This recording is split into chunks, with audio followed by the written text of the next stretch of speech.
इन तस्वीरों को धुंधला करना हमारी मजबूरी है, लेकिन इन धुंधली तस्वीर का दर्द जो सुनता है सिर पकड़ लेता है। इस तस्वीर की कहानी सुनकर आपका भी दिल बैठ सकता है। आपकी आंखों में बंधा आंसुओं के सैलाब का बांध टूट सकता है, क्योंकि महाराजगंज के श्याम देवरवा के गांव ऊटी खास का रहने वाला 22 साल की उम्र का एक नौजवान मौत से जिंदगी छीनने की जद्दोजहद कर रहा है। राम कृपाल एक ऐसी जिंदगी का नाम है जिसके चारों तरफ मौत का साया था, जिसके घर में सिसकियों का शोर है।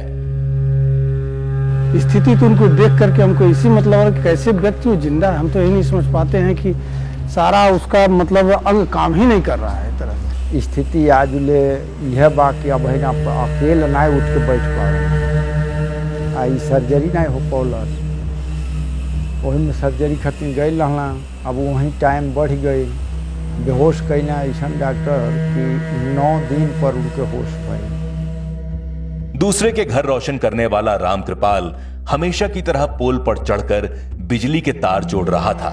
अचानक करंट के एक झटके ने राम कृपाल की पूरी दुनिया झुलसा दी।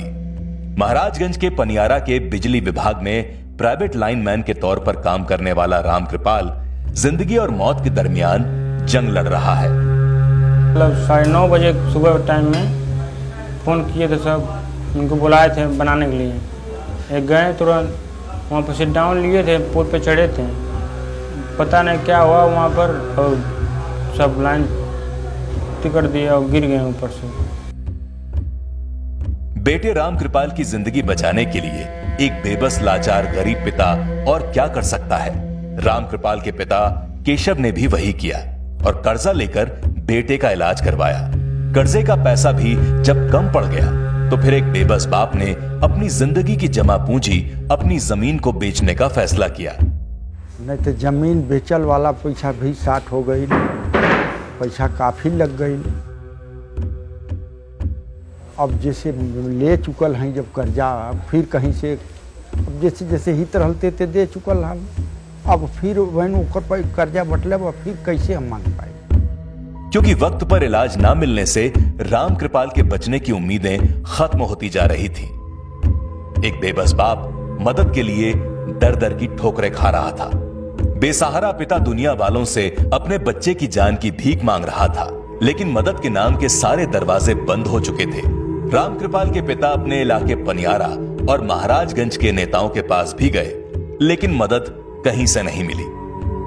ज्ञानेंद्र सिंह के लगे 3 बार गए रहनी, हमारे यहाँ के विधायक हम ही सोच के गए रहनी कि यह दुर्घटना में कुछ आवला उनके कोटा में हो सकला मदद कर दें 1 लाख का।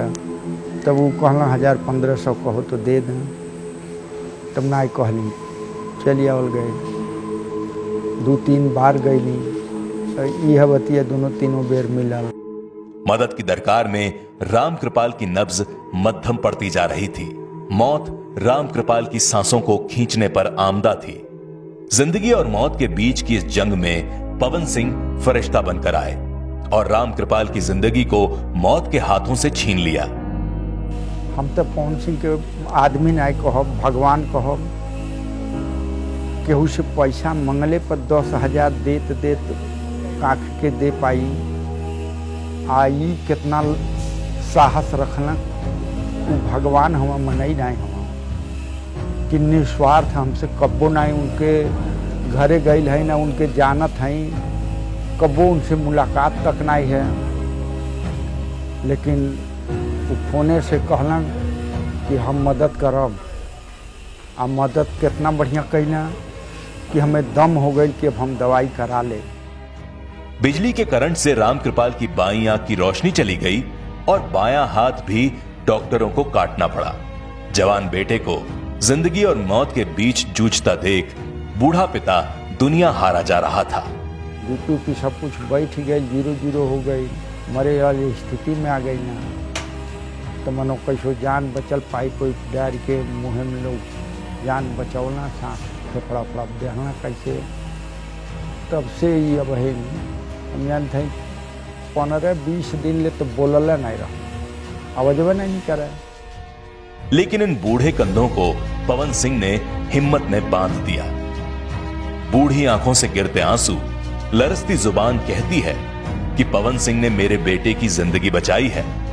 वो के जान बचौले में भरपूर सहायक हुआ।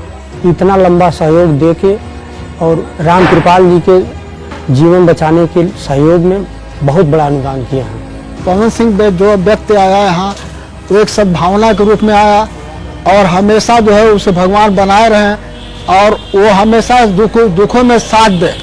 ऐसा आदमी शायद बहुत कम कहीं हुई हैं। हमारे लिए पवन भैया भगवान समन बन के आए थे। हमारे लिए समझ पवन भैया भगवान है। पवन सिंह ही मेरे लिए भगवान है। पवन सिंह गरीबों का जहान है। पवन सिंह उम्मीदों का वो नाम है जो हर दर्द के चेहरों पर खुशी लिख देते हैं।